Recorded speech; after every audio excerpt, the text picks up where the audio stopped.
우리는 지난주 호세아 첫 시간을 마주했습니다. 그래서 하나님의 사랑하심이라고 하는 큰 주제 속에서 음란한 세대, 음란한 시대라고 하는 이제 본문을 가지고, 이 제목을 가지고 말씀을 좀 나누었어요. 제가 지난주에 말씀드렸죠.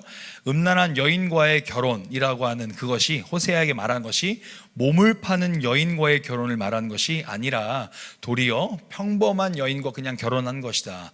그 당시에 며느리들, 딸들이 모두 다 그러했다라고 하는데, 그 음란함이라고 하는, 제누님이라고 하는 단어는 결국엔 음행하는 것, 그러니까 음행이 결국에는 이방신전에 가서 그렇게 성관계를 맺으며 이방신을 섬겼던, 우상숭배했던 것이다. 그러니 음란함이라고 하는 게 호세아 가운데는 우상숭배다라고 말씀드렸어요.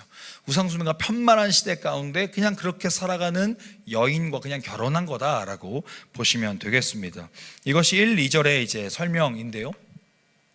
1, 2절의 배경적인 내용을 보면 이제 좀 어느 정도 납득이 되죠. 그러니까 이제 호세아가 고멜이라고 하는 여인, 그러니까 음란한 여인과 결혼해서 음란한 자녀를 낳아라라고 하는 그것이 하나님 폭력적인 어떤 메시지거나 폭력적인 명령이 아니라 그냥 누구나 납득할 수 있는 일반적인 명령이었고, 그 명령 앞에 불복하지 않고 순종했던 호세아가 이해가 되기 시작해요. 그런데 오늘 본문부터는 조금 이해가 안 되는 본문들이 쭉 시작됩니다.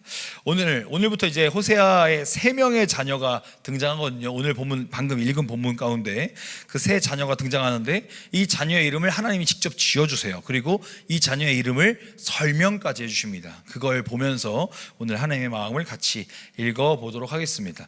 오늘 첫 번째 보면요, 첫 번째 아들을 주세요. 이스르엘이라고 하는 아들을 주시거든요. 근데 이스라엘이라고 하는 이 사람이 보면 이제 4절에서 보면 예후라고 하는 사람이랑 연결이 됩니다. 이스라엘이라고 하는 아들을 주시면서 이스라엘의 피를, 그의 아들의 피를 예후의 집에 갚을 거야 라고 설명하세요. 근데 예후가 그럼 뭐냐? 옛날 왕정국가를 좀 생각해 봐야 돼요. 이제 예후는 북이스라엘의 10번째 왕이거든요. 근데 악한 왕이었어요. 그러니까 좋은 모습도 있었어요. 말씀을 보면 열왕기하 10장에 보면 여호와께서 예후에게 이르시되 내가 나 보기에 정직한 일을 행하되, 그럼 예후가 하나님 보시기에 정직한 일을 행했다는 거죠. 잘 행하여 내 마음이 있는 대로, 하나님 마음에 있는 대로 아합 집, 그러니까 악한 왕에 있는 그 악한 왕의 습성을 끊어내고 그 악한 집의 모든 것들을 폐하였고, 내 자손이 이스라엘 왕위를 이어 4대를 지내리라, 4대를 이어갈 것이다 라고 이야기하시는 거예요. 그건 결국엔 예후가 지금 하나님 보시기에 괜찮은 왕이다 라고 하는 거죠. 그렇게 긍정적인 평가도 있었어요. 근데 왜 굳이 예후의 피를, 그러니까 이스라엘 첫째 아들의 피를 예후의 가문에 갚을 거야 라고 말씀하셨을까? 그 이후에 보면 예후가 이렇게 변질되거든요. 한 절 뒤죠. 아까 30절이었고 31절에 보면 그러나 예후가 전심으로 이스라엘 하나님 여호와 율법을 지켜 행하지 아니하며, 바로 바뀝니다. 그러면서 여로보암이 이스라엘에게 범한 한 그 죄에서 떠나지 아니하였더라라고 이야기해요. 무슨 말이냐면 지금까지 왕정국가, 그러니까 지금 북이스라엘 10번째 왕이라 했죠. 그러면 첫 번째 왕부터 이제 이 10번째 왕까지 왕정국가 속에서 왕이 바뀐 이유는 하나님을 떠났기 때문에 바뀐 거예요. 그러니까 왕을 하나님이 세우신 거예요. 왕정국가 자체가, 이스라엘 국가, 이스라엘이라고 하는 나라가, 공동체가 사실은 나라의 형태를 갖길 원하지 않았단 말이에요. 하나님은 그냥 하나님을 잘 믿는 예배 공동체로 있길 바랬어요. 그런데 우리에게 왕을 세워주세요, 사사기 때부터 그렇게 목 놓아 기도했던 거예요. 그렇게 외쳤던 거예요.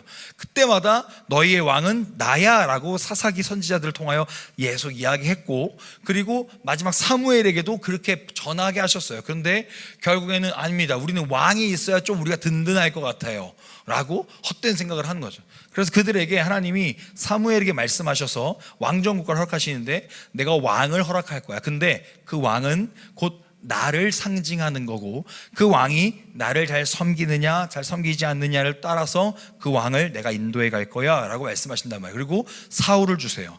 근데 사울 왕이 엉망이 되니까 폐위시키시죠. 다윗을 세우세요. 다윗도 밧세바 사건, 사무엘상 11장 이후로부터 꺾이기 시작한대요. 사무엘 하부터 꺾이기 시작한 말씀드렸어요. 밧세바 사건 이후로 꺾이기 시작하면서 솔로몬이 등장해요.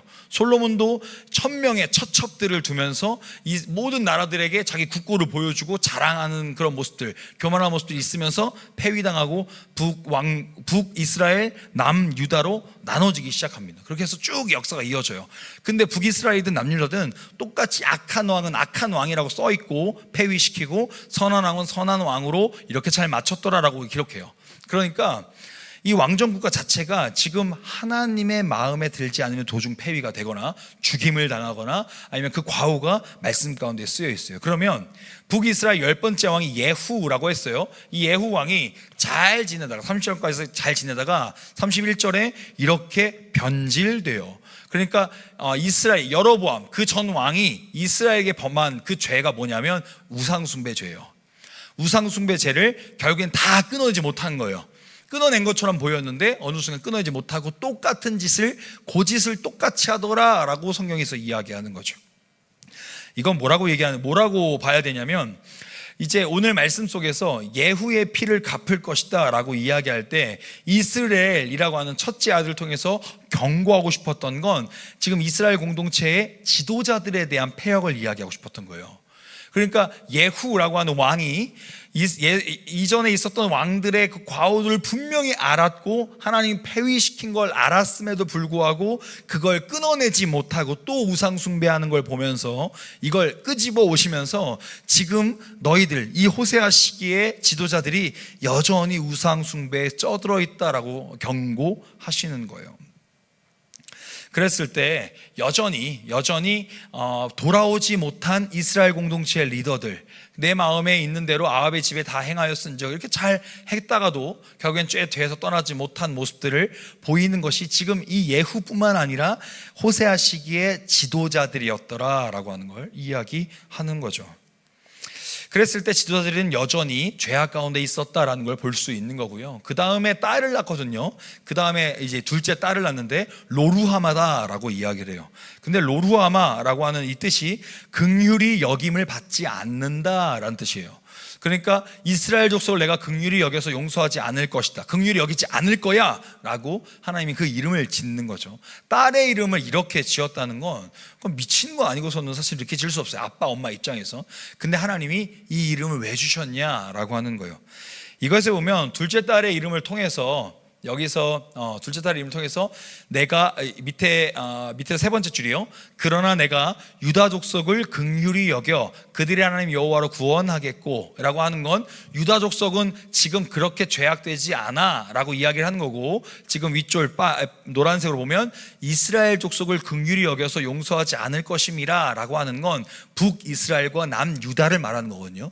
다시 제가 지금 거꾸로 설명을 했는데 북이스라엘 족속을 긍휼히 여겨서 용서하지 않을 것이다, 긍휼히 여기지 않을 거야 북이스라엘을 이라고 얘기하는 거고, 대신에 유다 족속은 아직 긍휼히 여길 만큼 이 사람들이 아직 죄를 짓지는 않았어 라고 설명하는 거예요. 결국엔 얘네들도 망하죠. 그러니까 지금 현재로 아까 첫째 아들 이스르엘이라고 하는 건 예후를 통해서 지도자들에 대한 경고를 주셨고, 이 둘째 딸 로루하마는 결국엔 북이스라엘, 모든 이스라엘에 사는 모든 사람들이, 일반 평민들이 하나님 앞에 우상숭배의 죄를 범하고 있다라고 하는 거예요. 그걸 계속 경고하고 계신 거죠. 그러면서 마지막에 보면 셋째 아들을 낳거든요. 셋째 아들을 낳을 땐 로암미라고 이제 지어요. 근데 그 로암미란 이름이 너희는 내 백성이 아니야, 난 너 모른다 라고 하시는 거예요. 그랬을 때 첫 번째 아들 이스라엘 지도자들을 이야기했고, 두 번째 딸 로루하마는 이제 이스라엘 백성들을 이야기했어요. 그럼 이 세 번째 아들을 이야기할 때는 전체를 다시 한 번 더 얘기하는 거예요. 나는 너희를 모른다, 난 너희를 더 이상 지키지 않을 거야 라고 경고하시는 거죠. 이게 사람이 자식의 이름을 지을 때 그냥 막 짓는 사람은 없어요. 근데 하나님이 이 이름이라고 하는 게 굉장히 중요한 걸 아시고 이 아이들의 이름을 이렇게 하나하나 지어가시는 데는 그 의미가 있다. 그냥 단순히 하나님이 정말 폭력적인 하나님인가 보다 라고 생각할 게 아니라 하나님이 지금 뭔가 메시지를 주고 계시다라고 우리는 봐야 한다는 것이죠. 근데 말씀을 보니까 그것에 대한 힌트가 오늘 8절에 이렇게 써 있어요. 고멜이 로루하마를 젖댄 후에 또 임신하여 아들을 낳음에라고 합니다. 그러니까 첫째 아들을 낳고 둘째 딸을 젖댄 후에 그 다음 또 임신하여 아들을 낳았다라고 하는 건 보통 젖을 떼면 그때 당시에 역사적으로도 한 3년 정도 이제 얘기를 합니다. 그러니까 3년이 지난 후에 임신해서 아들을 낳았다. 그리고 그 아들이 이제 로암미다라고 한다면 최소한 첫째 아들로부터 막내 아들까지 기간이 최소 5년이라는 시간은 흘렀을 겁니다. 그렇겠죠? 새쌍둥이 빠바박 나온 게 아니라 배를 갈라서 빵 한번 나온 게 아니라 한 명 한 명인데 시간 순서를 써놓은 건 로루하마가 젖된 후에, 둘째가 젖을 뗀 후니까 둘째와 셋째 사이에 3년 정도의 터울이 있을 거란 말이에요. 3년 또는 4년. 그러면 첫째 또한 낳자마자 바로 생겨서 바로 낳으면 1년이잖아요. 그럼 최소 5년이라는 시간. 근데 역사학적으로는 이 성경 역사가들은 이제 이게 한 10년 정도 될 거다라고 이제 해석하거든요. 근데 여튼 5년이라는, 최소 5년이라는 시간 동안 애들의 이름을 지으면서 호세아는 활동을 했다는 거예요. 호세아는 그냥 집에 머물면서 그냥 가부장적으로 뭔가 가장으로서 뭔가 내가 아빠니까, 내가 남편이니까 다 나에게 잘 해줘라. 난 더 이상 아무것도 안 할란다. 그렇게 이야기한 게 아니에요. 그러니까 그 모든 것들은 결국엔 호세아가 선지자로서 활동했던 시간을 의미하는 거기도 하죠.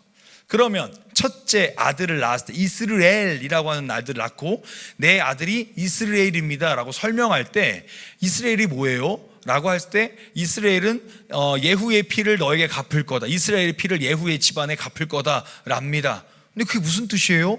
근데 그 사람들은 알아들었을 거라고요. 예후 왕이 누구인지. 그러니까 어떻게 그렇게 잔인한 이름을 지었죠? 라고 하면서 호세아가 그 이름에 대한 해석을 했을 거고 하나님의 마음을 이해하게 했을 거라고요. 그게 뭐예요? 지도자들이여 돌아와라. 그리고 3년이 지나고 이 로루하마라고 하는 딸을 낳았을 때 이 북이스라엘이여 돌아와라 라고 하는 메시지를 계속 전했을 거예요. 어떻게 당신의 딸의 이름을 로루하마라고 지어요? 내가 북이스라엘을 모른다, 북이스라엘을 긍휼히 여기지 않겠다, 어떻게 딸의 이름을 그렇게 짓습니까? 하나님의 마음이 그러하다. 하나님의 마음이, 너희를 향한 하나님의 마음이 그러하다. 그러니 돌아와라 라고 이야기하지 않았겠어요? 마지막에 여기 로암미라고 하는 아들을 낳았을 때도요, 똑같이 어떻게 내가 너를 모른다라고는 이름을 지을 수 있어요? 하나님 우리를 모르신다뇨? 말이 안 되잖아요. 아니, 지금 하나님의 마음은 너희를 모른다라고 말씀하시니 돌아와라 라고 이야기했다는 거죠. 적어도 5년이에요. 적어도 5년. 5년 동안 잡소리한 게 아니라 5년 동안 하나님의 돌아오라는 애타는 마음을 전했던 것이 호세아의 인생이었다라는 거죠. 그러니까 이 이름들을 보면서 이 이름이 왜 그렇게 지어졌는지가 아니라 하나님이 지금 5년이란 시간 동안 이 호세아와 아들, 딸들의 이름을 통하여, 이 가정을 통하여, 호세아의 외침을 통하여 일관되게 말씀하신 그 메시지, 내가 너를 포기하지 않고 있으니 돌아와라. 너의 그 우상 숭배의 자리에서 돌아와라 라고 말씀하고 계신 거예요. 그랬을 때 이제는 끝인가 보다. 진짜 하나님이 이 정도 했으면 하나님 입장에서요, 모르겠다. 이 인간을 다 죽여버려야겠다. 다시 시작하자 그냥. 말해도 못 알아듣는데 어떡하겠어. 그냥 다 시작하자. 다 진멸시켜. 천군 천사 마하나임 불러가지고 다 쓸어버리고 새로운 사람들이 막 시작되고 얼마나 깨끗하고 좋겠어요. 그런데 그렇게 하지 않으셨어요. 하나님은 최소 5년이라는 시간 동안 이스라엘 공동체가 죄악 가운데 있었음을 알고 계셨지만 그들을 진노로, 진멸로, 그들을 없애버리는 방법으로 하지 않고 하나님은 계속해서 돌아와라 라고 하세요. 돌아와라. 그러면서 오늘 9절까지의 말씀이 이제 이렇게 3명의 자녀들의 이름을 이야기하는데 10절에서 하나님의 마음이 이렇게 등장해요. 그러나 이스라엘 자손의 수가 바닷가의 모래같이 되어서 헤아릴 수 없고 셀 수도 없을 것이며 전에 그들에게 이르기를 너희는 내 백성이 아니라 한 그곳에서 그들에게 이르기를 너희는 살아계신 하나님의 아들들이라 할 것이라. 뭐라고 하는 거냐면 하나님께서 나는 너희 모른다, 난 너희랑 진짜 상관없다, 너희를 긍휼히 여기지 않을 거다, 너를 통하여 너의 피가, 너의 아들의 피가, 너희 자녀들의 피가 옛날에 그 우상 숭배했던 사람들처럼 진멸의 피로 변화될 거다라고 하나님이 막 안타까운 마음을 쏟았으나 그걸 거두신다는 거예요. 그 모든 걸 내가 너희를 모른다는 그곳에서 다시 너희는 내 아들이다 라고 부를 거다, 그러니 돌아와라 라고 말씀하시는 거예요.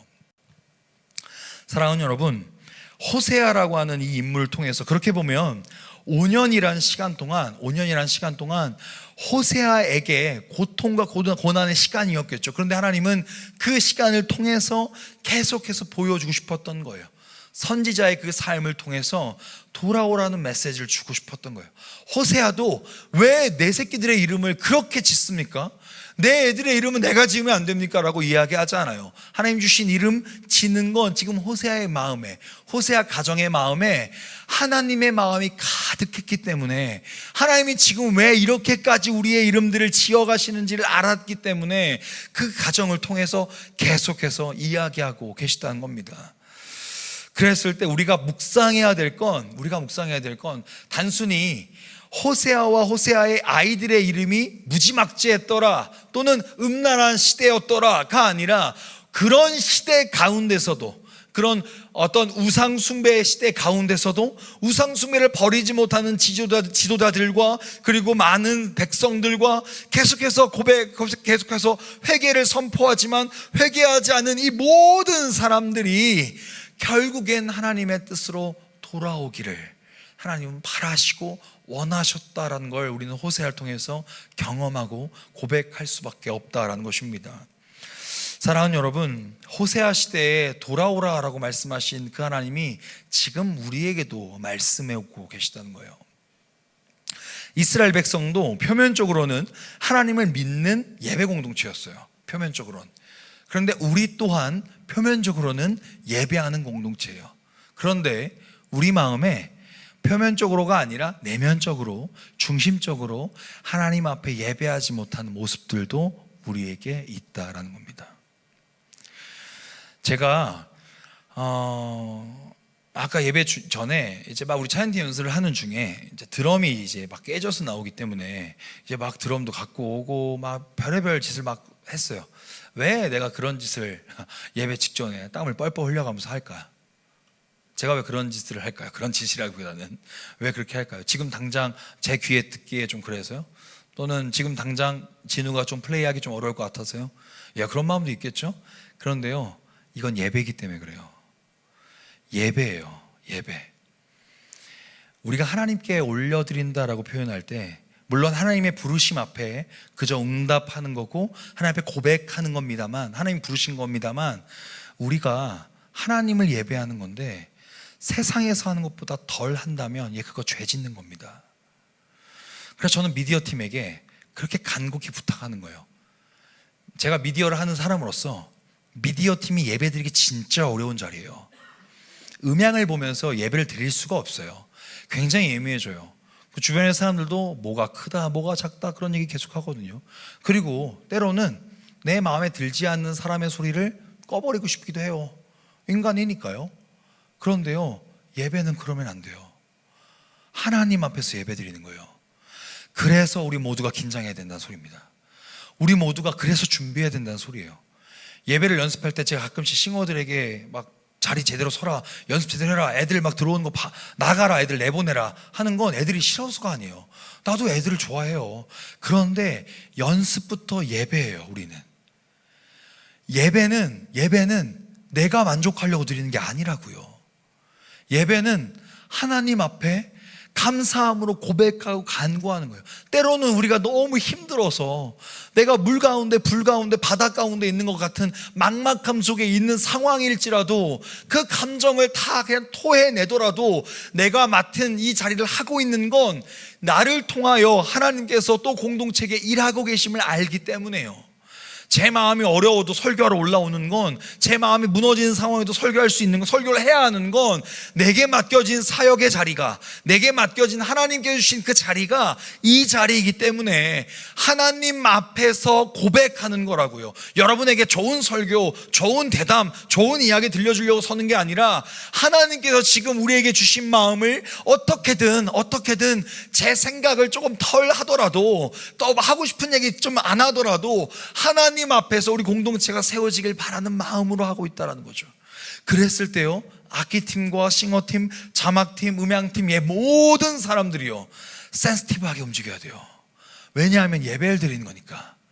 그래서 본당에서 황 목사가 그렇게 빨빨거리며 뛰어다니는 겁니다. 왜냐하면 예배자들이 방해받으면 안 되니까요. 예배자들이 예배를 드리게 해줘야 되니까요. 그게 섬기는 자들의 역할이기 때문에 그래요. 그랬을 때 우리의 지금 중심이 어디가 있느냐를 볼 수 있는 거죠. 사랑하는 여러분, 예배팀만이 아니에요.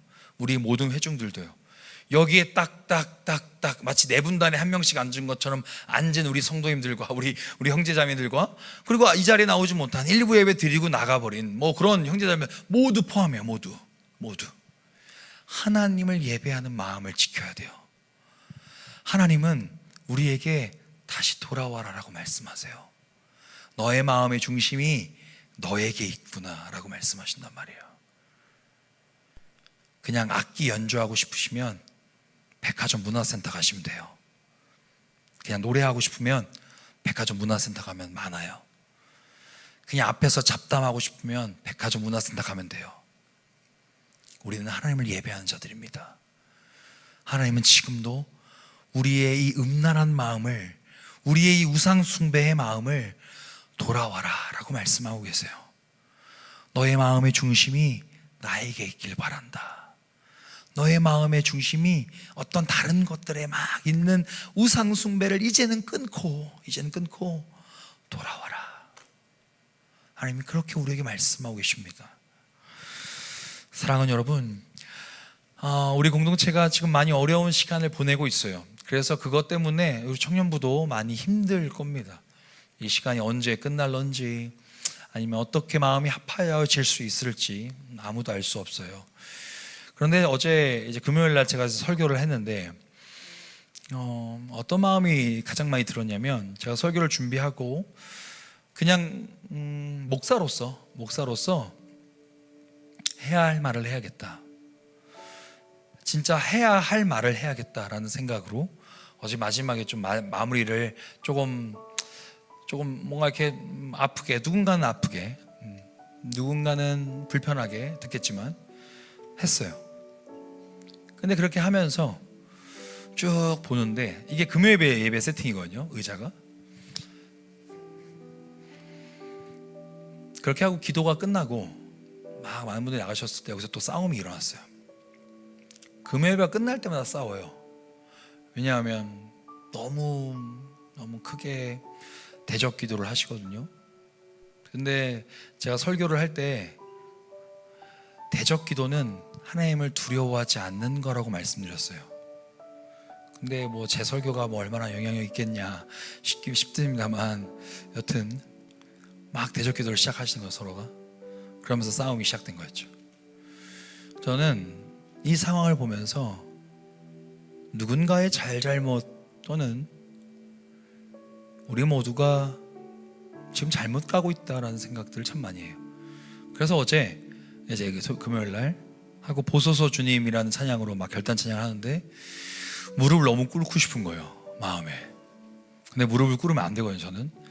무릎을 꿇으면 그때부터 압력이 너무 세져요. 이제 그 안에 이제 골액이, 관절액이 많이 없으니까 막 압력이 세지면 물이 생겨요. 물이 금방 차요. 그래서 무릎을 진짜 안 꿇어요, 저는. 아내한테도 반대편 무릎 꿇고 막 그러니까 그 정도로 했는데 뭔가 내 마음에 안 돼, 이건 아니야, 굳이 이렇게까지 안 해도 돼 라는 생각이 막 들면서도 하나님이 너가 먼저 내 앞에서 엎드렸으면 좋겠다, 그런 마음을 주시는 것 같았어요. 무릎 꿇고 찬양을 하고 첫 번째 이제 회개 기도를 하자고 이제 하는데, 회개 기도하자고 막 소리쳐 기도하는데 어느 순간 뚫려서 내 귀를 뚫고 들어오는 소리가, 하나님 저 사탄 마귀를 우리 교회에서 없애주세요라는 기도가 제 귀에 들리는 거예요. 하나님이 보실 때 얼마나 슬퍼하실까. 얼마나 아파하실까. 사랑하는 여러분, 이게 단순히 어른들만의 문제가 아니에요. 우리들도 마찬가지죠. 다른 양상, 다른 국면으로 하나님 앞에 온전히 서기보다 이 신앙이라고 하는 걸 내가 조금 필요한 대로 이용해 먹으려는 것이 우리의 죄악된 습성이에요. 그런데 그런 마음에 하나님 말씀하시는 거거든요. 사랑하는 딸아, 사랑하는 아들아, 너의 마음에 우상 숭배했던 모든 것들을 다 버려라. 그리고 다시 돌아와라. 다시 나와 사랑하자. 오늘 이 말씀을 같이 마무리하면서 우리가 지난주에 말씀드렸던 말씀 앞에서라는 찬양이 이번에 주제곡이라고 말씀드렸어요. 제가 호세아를 쭉 묵상해 가면서 4편의 설교를 다 마무리하고 이제 그 다음 시리즈를 준비하는 과정 중에 하나님께서 말씀 앞에서라고 하는 찬양을 계속 들려주시는데 그런 마음이었어요. 오늘 후렴에 보면 말씀 앞에서라는 이 찬양의 후렴을 보면 현중 한번 떼어주시겠어요? 하나님의 말씀 앞에 두려워 떠는 자, 그 말씀에 생명을 거는 자, 그리고 그 다음 보면 하나님 말씀에 운명을 거는 자, 순종하며 주 따라가는 자. 하나님은 지금 이런 사람들을 찾고 계시대요. 근데 이 사람이 안 보인대요. 우리 공동체에서나 프리한기 교회 작년 공동체에서나 똑같이 안 보인다고 말씀하시는 것 같아요. 근데 나는 잘하니까 여러분 제발 좀 하세요. 그게 아니에요. 나도요. 저도 똑같이 우리 모두가 그런 삶을 살지 못한다라는 거죠. 정말 말씀 앞에 두려워 떨고 계세요? 정말 하나님을 경외, 하나님을 정말 두려워 떨며 존경하고 계세요? 그렇다면 이렇게 살면 안 돼요. 그렇다면 이렇게 우리가 흐지부지 살면 안 된다고요. 세상과 타협하고 살고 남들도 할 거 다 하면서 살고 하나님 말씀 앞에 두려워 떠는 자는 그렇게 사는 게 아니에요. 내 모든 기준이 말씀 앞에 생명을 걸 줄 아는 사람이 진짜 말씀 앞에 서 있는 사람들이란 말입니다. 사랑하는 여러분, 우리 청년 공동체가 이러한 공동체 되었으면 좋겠어요. 아니, 이런 공동체를 하나님이 우리를 부르고 계십니다. 거기 돌아와라 하시는 그 말씀 앞에 다시 한번 돌아가는 우리 청년부가 되었으면 좋겠습니다. 오늘 말씀을 기억하면서 우리 이 찬양의 고백으로 함께 나아갔으면 좋겠는데요, 우리 간절한 심령으로 이 마지막 결단의 찬양 우리의 마음을 다해서 천천히 고백하며 정말 이것이 우리의 삶의 고백 되길 원합니다. 우리 그런 마음으로 함께 결단하며 나아가십시다.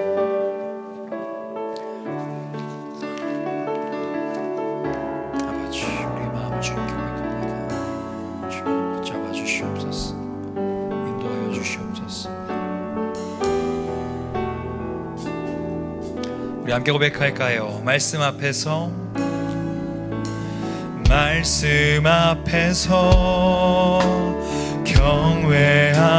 경외함으로 주께 홀로 섭니다.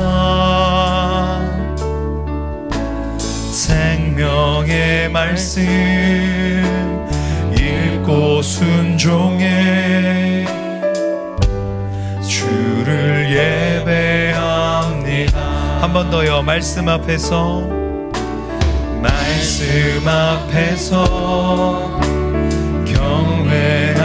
경외함으로 주께 홀로 섭니다. 생명의 말씀 읽고 순종해 주를 예배합니다. 기록된 말씀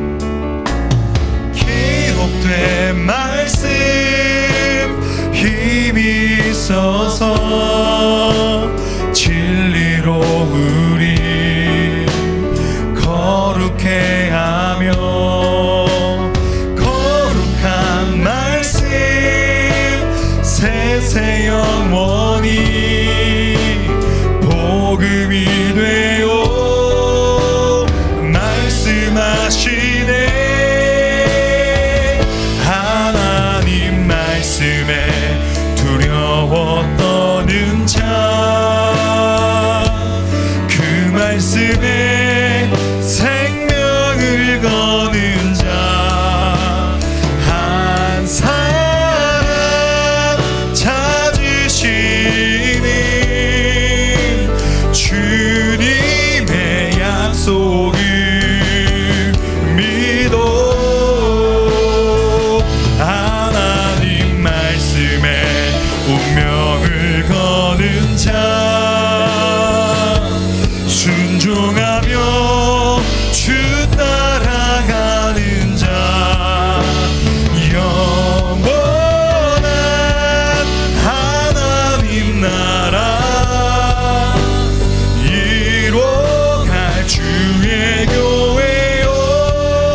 다시 한 번 더 하나님 말씀에 두려워 떠는 자,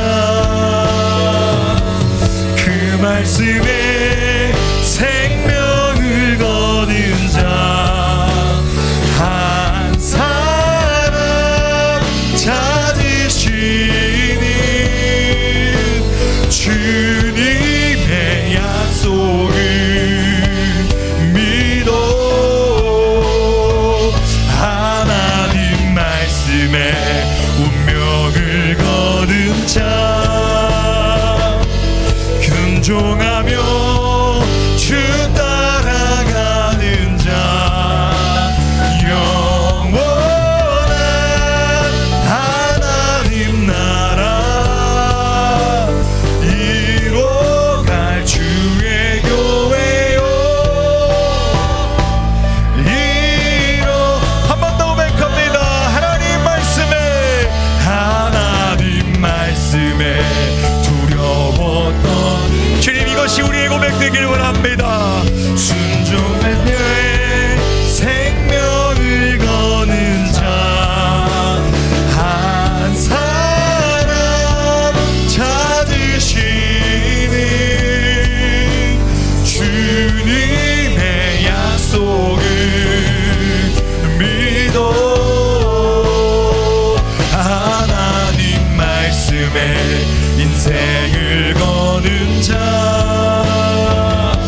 순종하며 주 따라가는 자 영원한 하나님 나라 이뤄갈 주의 교회요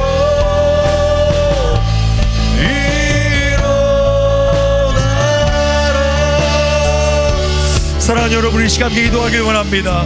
하나님, 우리의 고백이 정말 다시 한 번 더 호세아의 말씀을 통하여 결단하길 원합니다. 우리가 그토록 우상 숭배하며 살아갔던 것이 우리가 생각할 때는 겉으론 괜찮아 보였고 남들도 다 그렇게 사니까 일반적으로 사니까 평범하게 사니까 그게 맞는 줄 알았는데 그 시간 속에서도 여전히 돌아와라 다시 말씀으로 돌아와라 말씀하시는 하나님이 계셨음을 다시 한 말씀을 통해 봅니다. 하나님, 우리의 마음의 중심이 하나님을 향하여 있길 원합니다.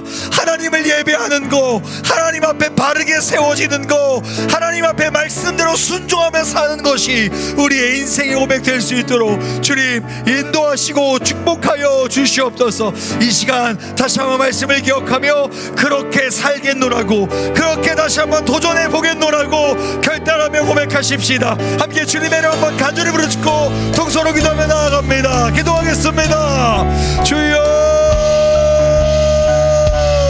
아버지 하나님, 우리의 마음을 붙잡아 주시옵소서. 하나님, 우리가 먼저 주님의 말씀 앞에 두려워 떠는 자가 되길 원합니다.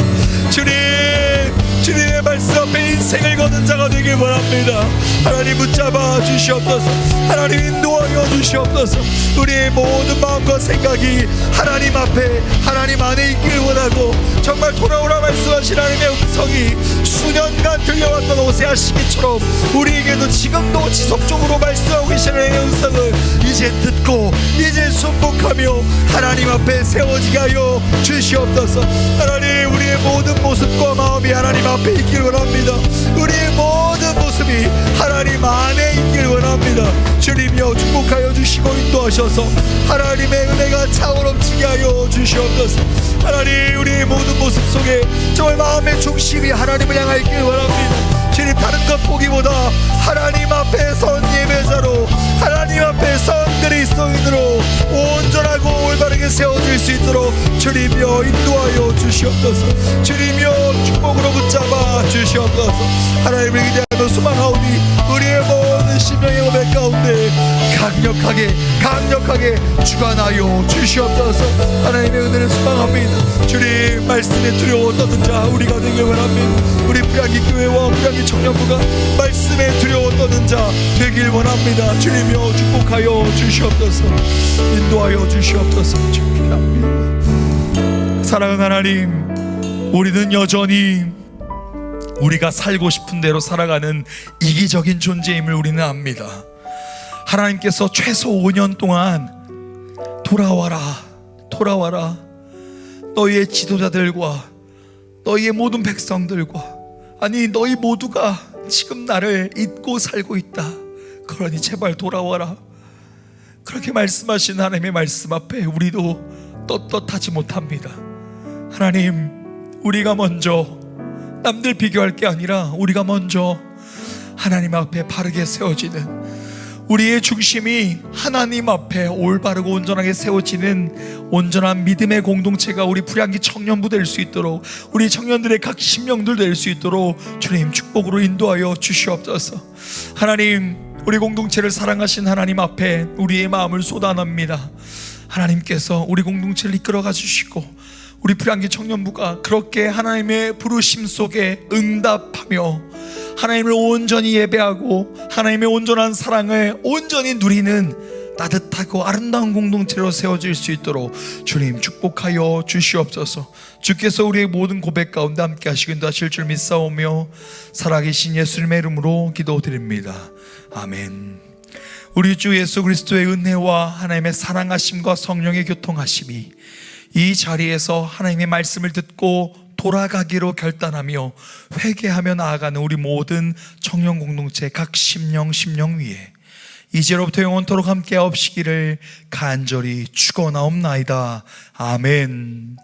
주님 감사합니다. 주님 붙잡아 주시옵소서. 하나님 붙잡아 주옵소서. 하나님의 은혜와 사랑이 우리의 모든 심령 가운데 깊이 누려질 수 있도록 도와주시옵소서. 아버지.